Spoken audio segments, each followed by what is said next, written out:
दोरी कोणी बांधली रे इथे? इथे बघ खिडकीला. दोरी कोणी बांधली आहे? ओजस्वी, काय करतेस तू हे? प्रॅक्टिस करणार होती. कशाची? बाबा 22 तासाचा प्रवास आहे. थंडरिंग झालं की विमान हलतं. तो बेट लावावा लागतो.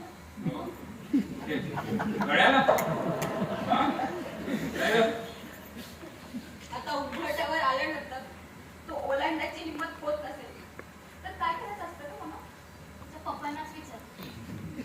सोनू, ती दोरी काढून ठेव आणि ते कचऱ्याच्या डब्यात टाक. या पोरीचं काय खरं दिसत नाही. असे बाप म्हणजे हिला कचराच. हे ग, तुला राग येतो म्हणे आपल्या बापाचा? तोंडी आम्ही तुमच्याकडे गर ओळखून गेली वाटतं. नाही, मी सांगितलं. तू नेहमी काय म्हणत राहणार आहेस? बुजू, तुझा ऑपरेटर केव्हा आला? आज सकाळी मला दाखवलंस का? तुम्ही मागितलं का? तसं तुला दाखव असं वाटलं. काय फायदा? त्या विमा मंडळात द्यायचं होतं का? ओजस्वी, मला काही ठाऊक होतं. या विभासोबत त्या मॅनेजरने मला वेळेत काढलं.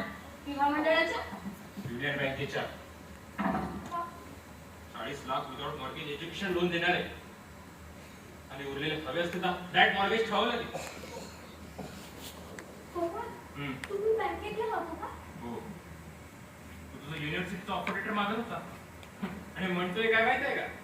काय विनायकराव, अहो लोन केस साठी लेटर सबमिट करावं लागतं. एवढी साधी अक्कल आहे का तुम्हाला? पप्पा ते मी पाठवलं ना तुम्हाला. त्याला हार्ड कॉपी हवी. तूच बघ काय ते कसं पाठवायचं आम्हा दोघांना तरी कळत नव्हतं. काय बाबा टेक्नॉलॉजी. पप्पा, हा माझ्यासाठी हा फ्लॅट मॉर्गेज ठेवला. ए काय तुमचंच आहे हा? एक लक्षात ठेव, तर सांगून ठेवतो, लग्नाच्या वेळी मला वेगळे पैसे नको मागूस.